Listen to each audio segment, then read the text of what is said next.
Welcome to Belief Busters Podcast, where we change the world one belief at a time. True transformation happens when we question if the beliefs we hold are of truth, or simply someone else's belief that we have internalized as our own. I'm your host, Rev. Cherie Taylor-Jones, and I'm glad you could join us on the journey. Welcome to another episode of Belief Busters. Really excited to have our guests today. They are Kim and Mike Barnes. Each have spent almost 30 years on Austin television, but they have a new passion project that was inspired by Mike's mom's battle with Alzheimer's. Parenting aging parents was born from this experience. Parenting aging parents is more than just interviews. It's become a community of support for people with aging parents. And their mission is to make sure that people know they're not alone.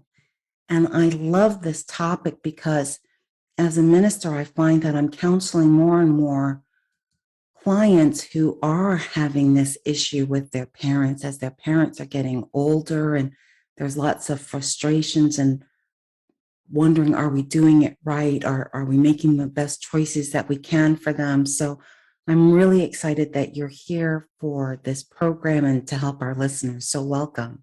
Thank you. We're glad to be with you. Yeah, thanks for having us. Yeah, this is exciting. And it's great that you're locals as well. That's right. That's extra fun. Yes. It is extra. I agree with you.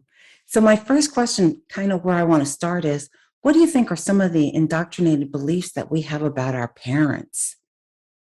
Well, I think we always, our parents are always our parents, right? I mean, they're the ones that you look up to. They're the ones that have all the answers when we're young. You know, even though we don't always as teenagers maybe believe that, but they're the ones that we look to, that, you know, they're the ones, they're the first ones that you call when something exciting happens, often when you're growing up, or when something's hard or sad happens. And they're just, we think that they're strong and they're able to do everything. And we find that in this stage of life, we end up sort of jumping in or being put in the position where we need to help them in a way that they've always helped us. Yeah, because whether you're in any sort, and for the most cases, parents are teaching the kids how to do things, whether it's crawling or walking or talking or swinging a bat or riding a bicycle for the first time, or learning how to drive, or learning how to buy a house for the first time. You know, the older you get, the more complicated it can be. But then it goes in reverse, and suddenly you're like, this is just kind of weird. I'm teaching my dad something. This is kind of strange. Right. Yeah, I agree with you. I thought my parents were just these very strong individuals that, you know, it's like crisis you go to. Any issues that come up, they're going to guide you. And now all of a sudden, we're in this flip of roles, responsibilities. And I guess my next question is, how are you dealing with the emotions of the reality of who your parents are now? It's hard sometimes because you want to be able to ask their input for something, and you realize, in my case, I don't know that she has the capability to give me the good advice that I might have looked for in the past. And so I think, one, it's acknowledging and being aware that it's a different relationship now.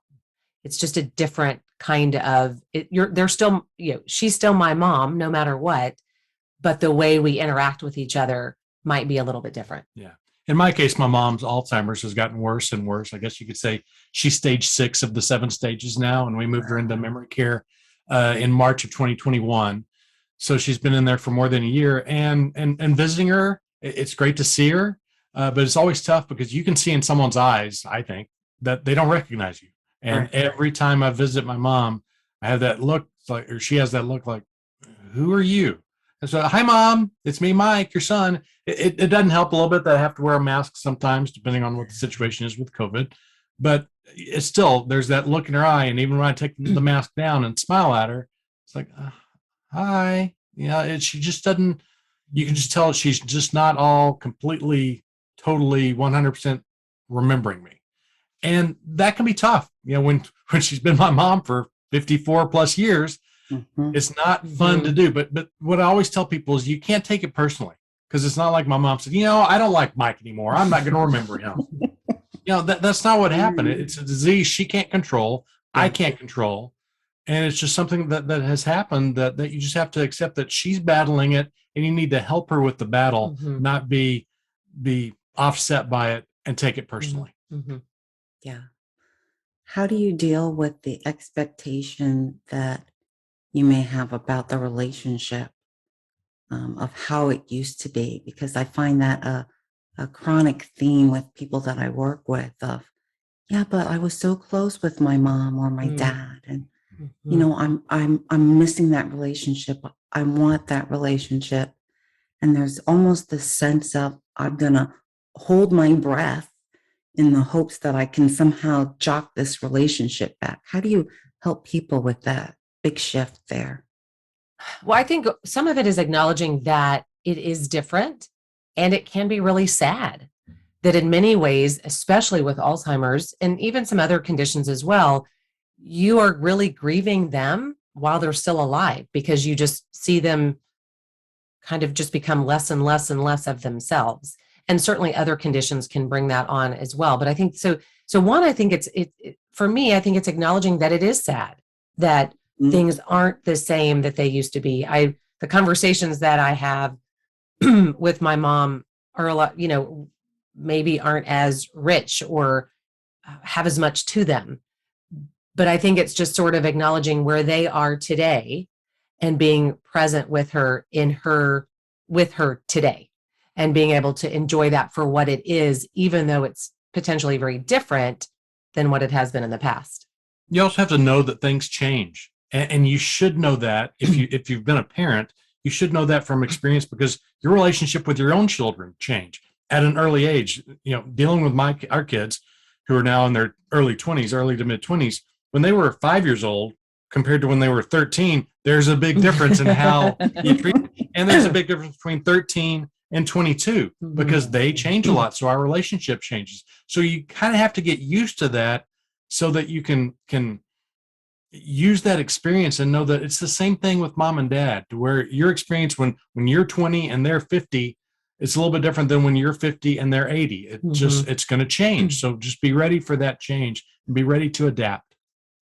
How do you deal with the expectation that you shouldn't have to parent your parent?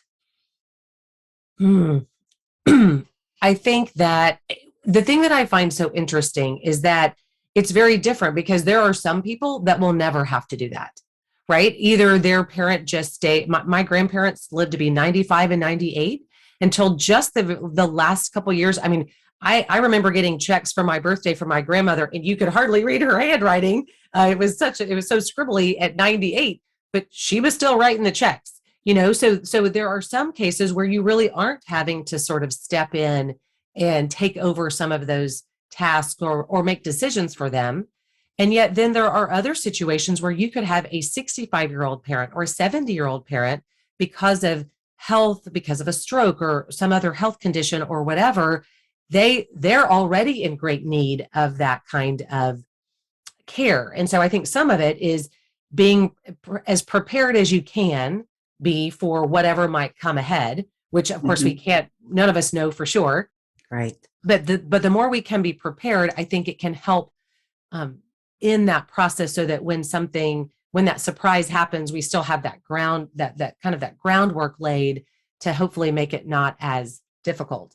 But it is hard, because especially, if you have kids still at home, we're that sandwich generation where you may still have kids at home. We have people in our Facebook group who have little kids still, and they're driving carpool still and trying to take their parents to doctor's appointments and still working.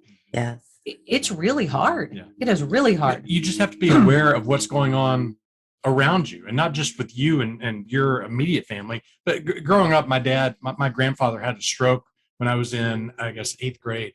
And so I watched my dad take care of him. Yeah, he still lived in an apartment after the stroke. He went back to his apartment, but we would go up once a week and check on him. And my dad would go another time after work and check on him. So twice a week, my dad always made sure he was okay. And almost every weekend, my dad and I would usually go with him. We would go drive about 20 minutes to pick him up, bring my grandfather back. He would have a weekend meal with us, and then drive him back and drive him back. You go out of your way for your parents, and watching my dad go through that, learning that from my dad, it was just kind of instilled in me, not only to be ready for it, but just what you should do, what the expectations kind of are about. It's your parents. Take care of them. Be ready for it when it comes. And also, though, I think knowing that potentially what your limitations are, if you have little kids at home and maybe you have a sibling who doesn't, are there ways to balance your situation? And, we see so many stories in our Facebook group of people who have quit jobs, have moved in with, have moved across the country to take care of their parents. And I think that's where I think also it comes down to your family relationships, your situations. And I think that the hardest thing is there's not a perfect answer in every situation, and not one size fits all for every situation. So it's really knowing my family dynamics, our family relationships, and what's going to work best in that situation. Because that's, I think, what's really hard is there's not a cookie cutter answer. Yeah. Which there are people like me that just want, okay, what are the rules to follow? What are the steps? Yes. And it's harder when you have to make those decisions. Well, and everybody has a different financial situation, the family dynamics, like you mentioned, and also what the medical problem, so to speak, is. There's a big difference between Alzheimer's and Parkinson's. There's a difference between that and just older age, recovering from heart problems. Everyone has something different, and you combine all that together, and it's just impossible to look at the people across the street and say, wow, they have it so easy with their parents. How come we don't have that?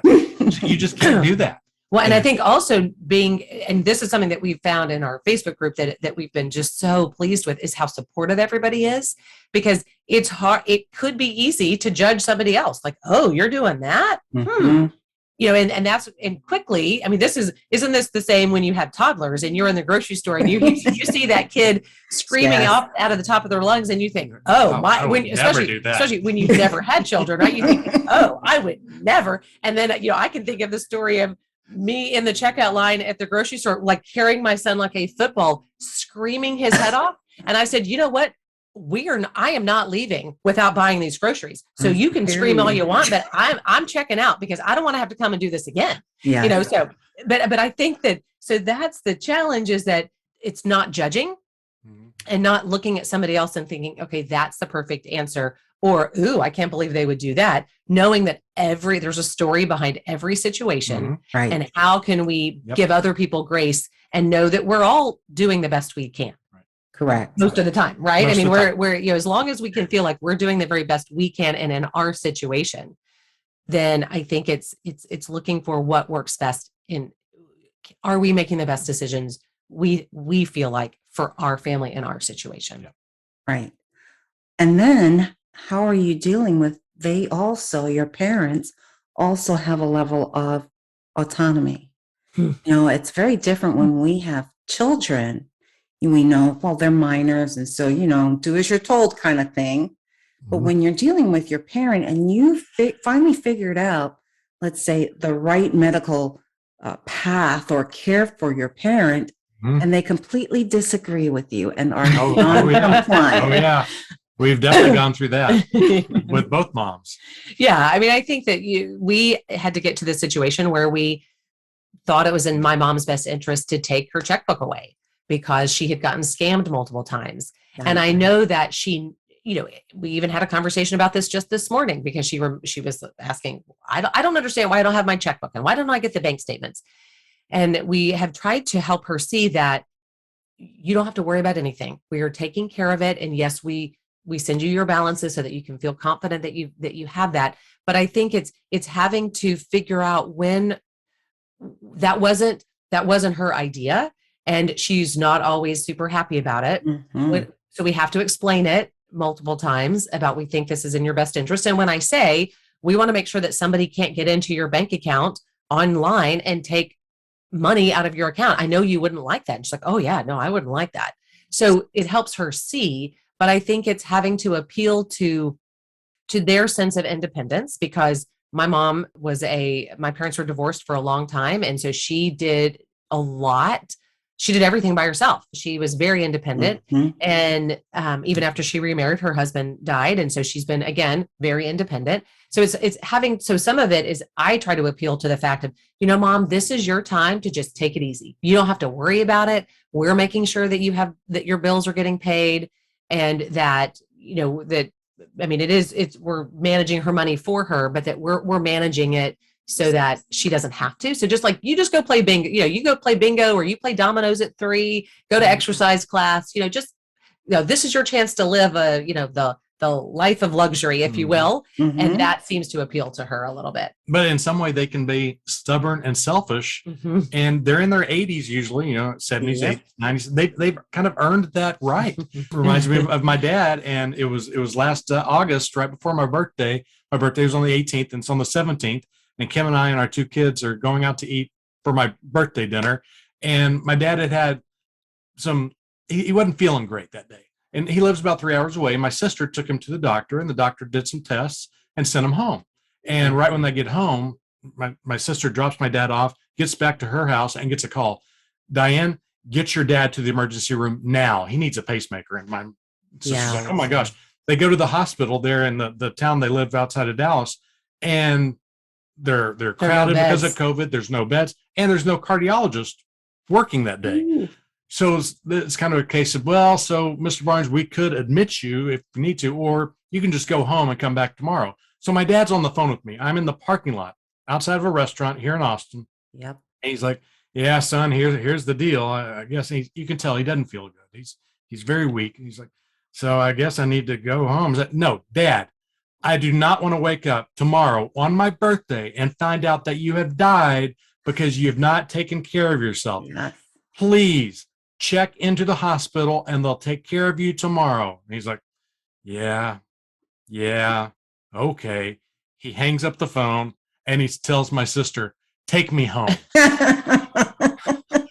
I find out the next day that he went home, spent the night, and then they went to the hospital on my birthday. And long story short is on the 19th, the next day, he did get the pacemaker. He feels 100% better now.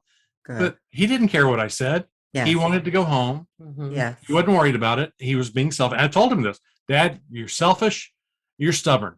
He says, yeah, son, I know. But he's 84 years old. He's earned that right, I guess. So it's hard for me to tell him exactly what to do. I just have to give him my opinion, my feelings about things, try to do what's best for him, and then kind of let him decide. Well, and I think there's that fine line between, are they safe and do I need to step in? And I think like in the financial situation with my mom, we felt like it wasn't a safe situation because people had gotten into her computer and had taken money out of her bank account and created PayPal accounts, and she'd fallen prey to the gift card scheme and all of these different things. So we felt strongly that as much as she says she can do this herself, we're seeing evidence that shows otherwise. Yeah. And fortunately, she's been, although she gets a little upset sometimes, she's been fairly compliant, if you will, as far as like, okay, yeah, I know you're trying to take care of me, and thank you for trying to take good care of me. And I keep saying, okay, just quit, just please don't undo what we've done, because that'll happen sometimes too. But so I think it's just helping them see that we're trying to do our best and know when is there a safety concern? Is there something that we feel like they're not safe? And I know that, again, this is something where people have different opinions. We've had people in our group that have posted, and somebody has said, it's their life if they want to move to Costa Rica and, live out their retirement days, even though they have a heart condition and there are no doctors close by, and you don't feel like it's a very safe thing, so, but then there are other people that would say it's a fine line. Other people that would say, no, I wouldn't let my parent go because it's really hard. It's really hard. It is hard. And I think it's really difficult. I mean, your mom is in compliance. Oh my gosh. My mom, not a chance. Not a chance. My dad was not. He had other challenges and he died a long time ago. But I think I suggested that he go. I found a place and said, I think that we need to go get treatment. He was an alcoholic. And he said no. So, I can't make him go. Right. And I think that was a good example of where, and it turned out badly for him, that he, not having done that, his life took a turn and, he died not that long after that. And so I think that's where it just gets really hard, where there's that fine line. And I didn't have the relationship with my dad where I could be as, I don't want to say forceful, because I don't think that's the right term, but just being as adamant that he really didn't want my opinion, and made it pretty clear. So I think but there are parents that, and we see that in our group all the time too, where their parents just say they don't want to have this discussion. They don't want to get testing to see if they're having memory challenges. They tell me they're never going to move, and I don't want to talk about getting a will. Right. Yeah. They don't have a will. Some and say that. Yeah. Like, it's not your business. Yes. Yeah. It's like, oh, it's so hard. Yeah. It's those kinds of things, having all the legal documentation is such a gift for your children, which that's something that we've been really aware of now, is that this is so we've made sure that a lot of our stuff is a lot more buttoned up than it was. Yeah. We, until we started doing all this, realized, we did a will when our son was born, but we never updated it. So we got to get it. Or sorry, you wouldn't have gotten anything. So her brother's nice. He would have. But like those kinds of things has helped us as the adult child. What are the things that we can make sure that we have in place so that our kids are going to be be prepared? Because it is really such a gift that our parents can do for us. And if you can help them see that way, in a way that doesn't come across as forceful. Yeah. And I think that most of our parents want the best for us, don't they? So if we can appeal to that side, that I'm not trying to get it all in your business. I'm not trying to take over your checking account and start writing checks or things like that. Yeah. I just want to be prepared to help you if that time comes. Join us next time on Belief Busters for the conclusion of this episode. If you are enjoying these conversations about assessing your belief systems and how to transform outdated beliefs, then please subscribe and give us a positive review. To support this podcast and its transformative work, you can also become a sponsor for as little as $5 a month. You can reach Rev Cherie at info@beliefbusterspodcast.org. To continue on this journey of evolution, you can also get my book, Turning Your Why into Why Not, at Amazon or any other bookstores, which gives you practical tools to do this work. See you next time on the flip side.